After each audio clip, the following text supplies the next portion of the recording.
Đây, để anh ăn của em bóc đi. Rồi em ăn đi. Ngon anh nhỉ?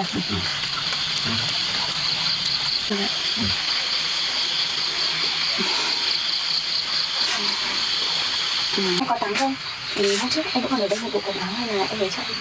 Thôi rồi, lát nữa anh tắm xong. Hôm nay thì biết cũng...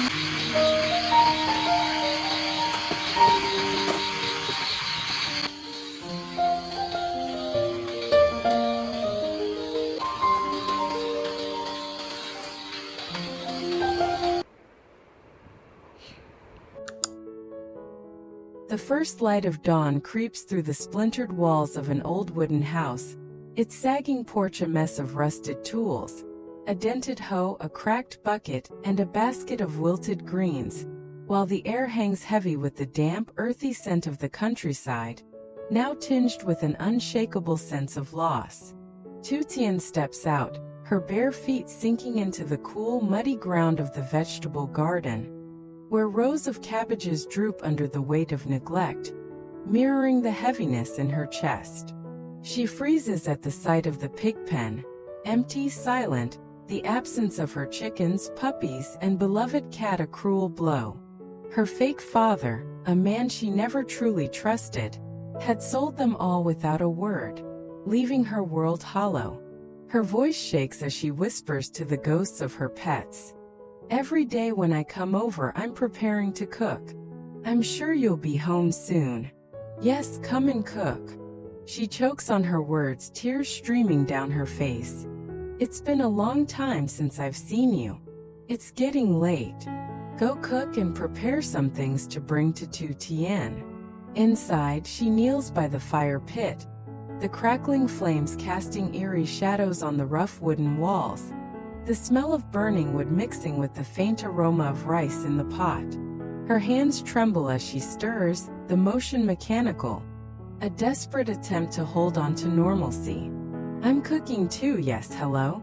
Well, hello, yes, hello, she murmurs, her voice a fragile thread, as if speaking to the animals she'll never see again. The silence of the farm is suffocating. No clucking chickens, no playful barks, just the distant chirp of a lone cricket mocking her solitude. She collapses against the wall, her sobs echoing in the empty space. The photo of her cat clutched to her chest, its soft fur a memory that cuts deeper with every breath. Miles away, at the bustling construction site of the Intervillage Bridge, the air hums with the rhythmic clang of hammers and the shouts of workers, dust swirling in the morning light. Jack, his brow furrowed with focus, adjusts his hard hat as his phone buzzes. Jack's back, son? Yes, hello, Mom, what are you doing? He asks, his voice warm despite the chaos around him. His mother's voice crackles through the line. Are you preparing some things for me to bring to Tu Tian? Yes, Uncle Tian sent so many things. Jack nods, wiping sweat from his forehead. Yes, I'm in the middle of something. I'll finish my work and bring it in, Mom. Yes, go to work. He turns to oversee a group of workers pouring concrete, the foundation of the bridge taking shape, a symbol of connection in a world that feels so broken to Tu Tian. A friend calls, his voice cutting through the noise of the site. I hear you, my friend, what are you doing? I just came back from the construction site and was handling some work. I called to thank you for the recent project. Jack smiles, leaning against a stack of steel beams. It's okay, I called to thank you. It's nothing. He surveys the progress, the bridge stretching across the river like a promise. How's it going these days? It's going well. I just received this bridge project. Today I'm checking the construction process. His friend adds, it's been a while since we've met. Finish your work, and let's arrange a time to meet up. Jack agrees. Sure, I'll call you in a few days. His mind already drifting to Tu Tian, a quiet worry gnawing at him. Back at Jack's home, a modest house with a tin roof and a small garden of marigolds, his mother packs gifts from the south, crisp apples, clusters of grapes, dried squid wrapped in paper. Her hands steady but her eyes distant, lost in thought. Mom, sit here and drink water. What are you doing up there? I'm preparing to cook rice. I'm packing things so you can bring the water I just made to Tu Tien, she says to herself, her voice soft, as if speaking to Jack even though he's not there. She picks up a grape, rolling it between her fingers. Yes, Uncle Tien is so thoughtful. How many gifts did he send? She sighs, her mind wandering to her own loneliness. A widow who's poured her life into raising Jack, wondering if she's ever allowed herself to seek happiness again. Jack arrives home, his boots muddy from the sight, and marvels at the spread. Uncleton really outdid himself this time. He opens up, his voice heavy. Actually, lately I want to spend more time with Tu Tien. Mom, Tu Tien loves animals so much. This time her dog just gave birth. I only had a cat when I brought her in, so beautiful and adorable. His mother nods, her eyes softening. Yes, when Tu Tien was away for a few days, she felt so sad for those little dogs with no one to care for them. Jack clenches his fists, determination burning in his chest. I'll finish my work and go to her. I want to be near Tu Tien. Tonight I'll stay with her. I can't shake this feeling that she needs me right now. His mother encourages, her voice gentle but firm. That's right, if you two have time, buy things, cook, and eat together. You've always been so good to her. Jack nods. Yes, tonight I'll stay with Tu Tien. You're right, Mom. I can handle my work. But I also need to give love to my partner. His mother smiles, her hands resting on a basket of gifts. Then you can rest easy. Take care of your work, and since your partner is nearby, spend time eating with her and stay late. Jack affirms, it'll bring us closer. I started the Inter-Village Bridge project today. The foundation began, and I hope it goes smoothly and succeeds. His mother supports. Good. And you're planning more irrigation projects? Do what you do, but for love, make sure you spend plenty of time with your partner.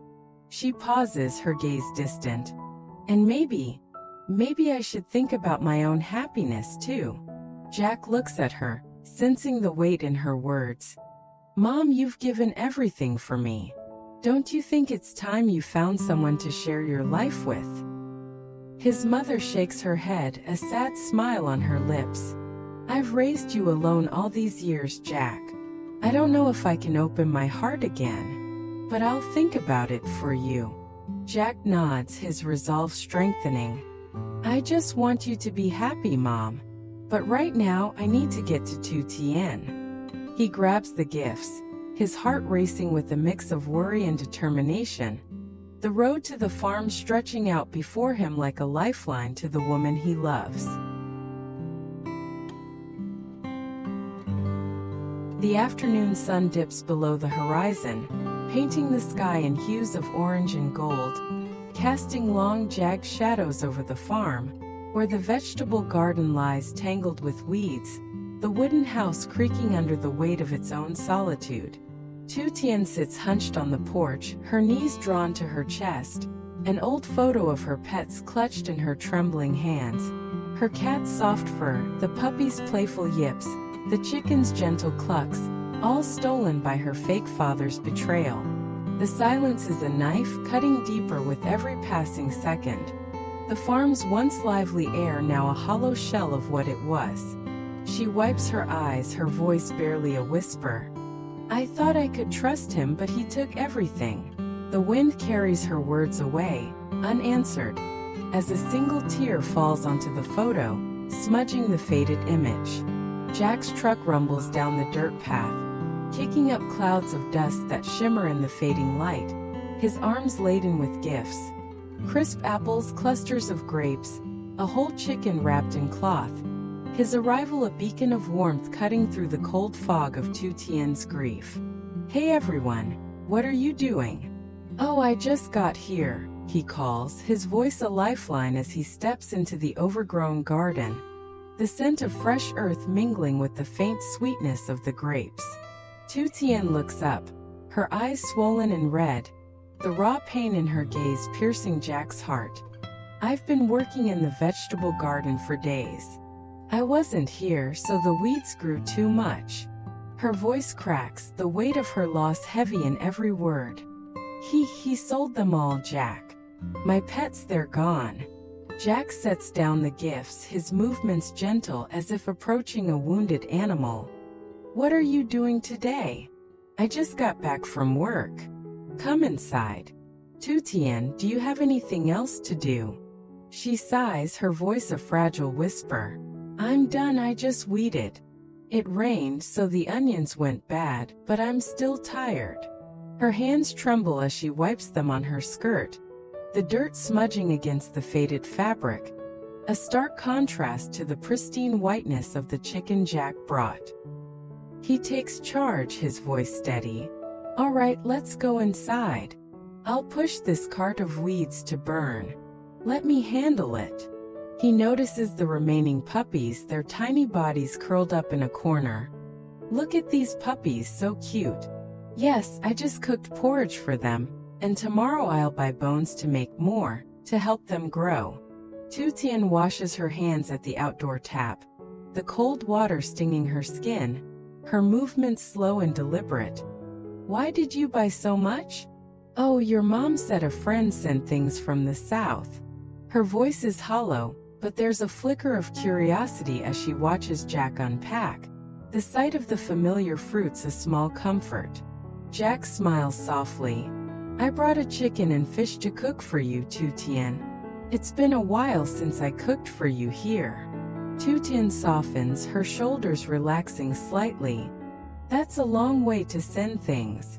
You brought soup and the soft sweet cake. Each bite a small step toward healing. Tu Tian admits, I'm so full. Let me make space for the fruit. The grapes are delicious. Jack encourages, I'll get you a bookshelf to learn cooking. Maybe selling cakes at the market will be easy. Tu Tian nods, a spark of determination in her eyes. I was thinking, when can you get me that bookshelf? I want to make cakes and sell them at the market soon. Jack smiles. Sure, I'll buy it for you.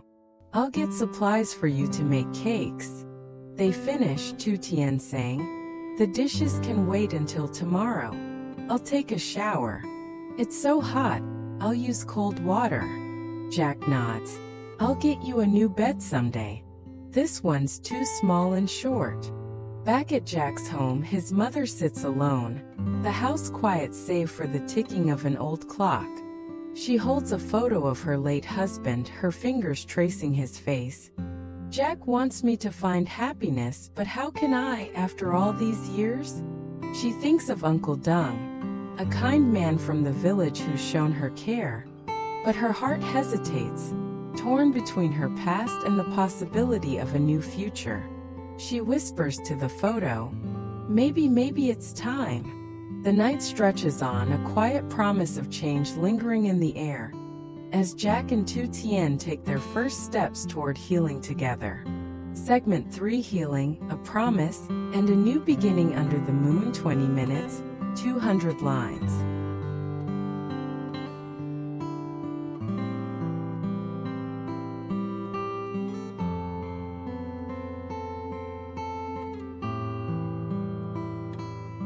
The moon climbs high, draping the farm in a shimmering silver glow, the vegetable garden rustling softly in the night breeze, each leaf catching the moonlight like a tiny mirror. The wooden house a sanctuary of warmth under the vast starry sky. Tu Tian and Jack sit close on the porch, the remaining puppies nuzzling against her, their soft fur and gentle whimpers a small but precious comfort against the ache of her loss. She strokes the golden puppy's head, her fingers lingering on its tiny ears. The moon is so beautiful tonight. Come sit here.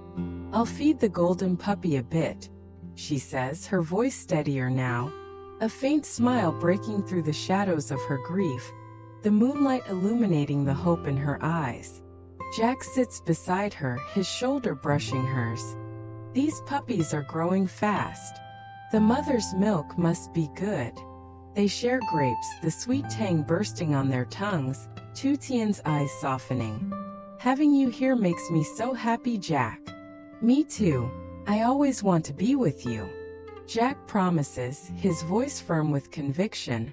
I'll ask permission to go to the market to harvest things to sell. I won't let you worry about me anymore.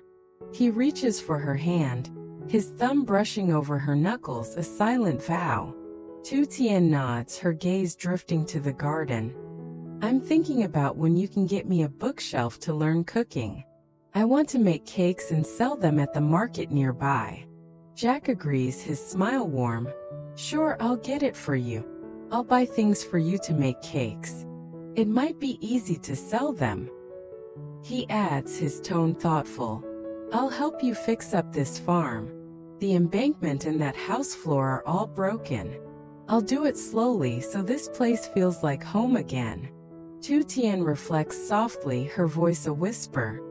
The other day I felt sad, not because my father cheated.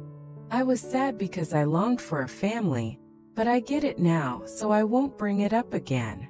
Jack comforts, his arm wrapping around her. Don't think too much. Just rest here. It's been a while since I cooked with you. His warmth seeps into her, a shield against the cold memories of betrayal. They clean up, the clatter of dishes a soft rhythm in the night, Tu Tian saying. The dishes can wait until tomorrow. I'll shower. It's hot. I'll use cold water. Jack offers. I'll get you a new bed someday. This one's too small and short. He smiles, his eyes crinkling. You look so cute, Tu Tian. Should I shower? Where are your clothes? I'll grab them.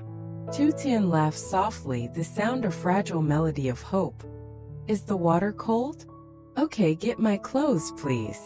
They settle in, Jack vowing. I'll do my best so you don't worry. The police said this area is safe, so stay here and be at ease. Tu Tian nods, her hand finding his. Having you here makes me so happy. I promise I won't make you worry. They sit in silence for a moment, the night wrapping around them like a blanket, the crickets singing a lullaby. Jack breaks the quiet. Tomorrow, I'll buy some chickens for you to raise. We'll start over. Tu Tian smiles, her eyes shimmering with unshed tears. Thank you, Jack. With you, I'm not afraid anymore. The moonlight glows on their smiles, a beacon of a new beginning where love and hope bloom amidst hardship. They linger on the porch, the puppies sleeping at their feet, the future stretching out before them like the endless stars above. The next morning, Tu Tian wakes early, the first rays of sunlight filtering through the window, painting the wooden floor in golden streaks. She steps outside, the air crisp with the promise of a new day, and begins weeding the garden, her hands moving with purpose. The empty pigpen still stings, but the pain is duller now, softened by Jack's presence. She whispers to herself, I'll make this place alive again for us. At the market, Jack haggles for a small flock of chickens, their feathers a riot of color, imagining Tu Tian's smile when she sees them. He picks up a simple bookshelf, its wood worn but sturdy, a tool for her dreams of baking and selling cakes. Back at Jack's home, his mother stands at the kitchen window watching the sunrise, a cup of tea warming her hands. She thinks of Uncle Dung's kind eyes, his quiet offers of companionship, and feels a flutter of something she hasn't felt in years, hope. She resolves to meet him for coffee, a small step toward a future she never thought she'd have. Jack's right, she murmurs. Maybe it's time. The day unfolds, each of them, Tu Tian, Jack and his mother, taking tentative steps toward healing, their lives intertwined by love and the promise of brighter days. At the farm, Tu Tian sets up the new chickens in the pig pen, their clucks a melody of renewal, while Jack hammers nails into the embankment, his laughter mingling with hers, the sound a testament to their shared strength. Under the morning sun, they build not just a farm, but a home. their love a foundation stronger than any bridge Jack could ever construct.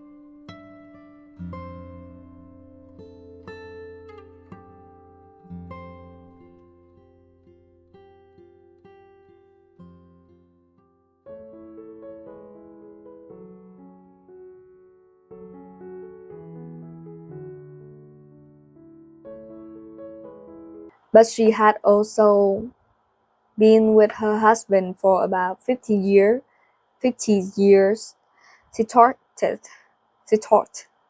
of how they met and what their life had been like. And I could tell by her stories and the warmth of her tone of voice that she, too, had a happy marriage. Then it was my turn.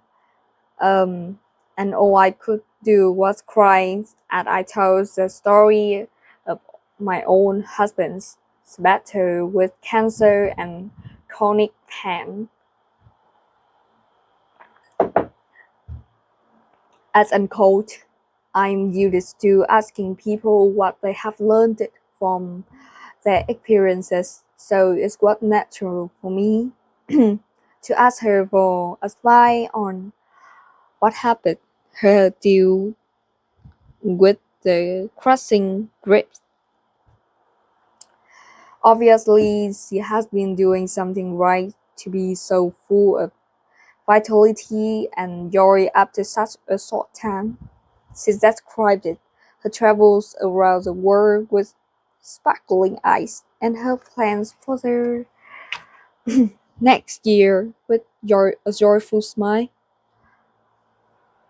What a contrast to how I was. Phyllis had been so open with me. I felt encouraged her to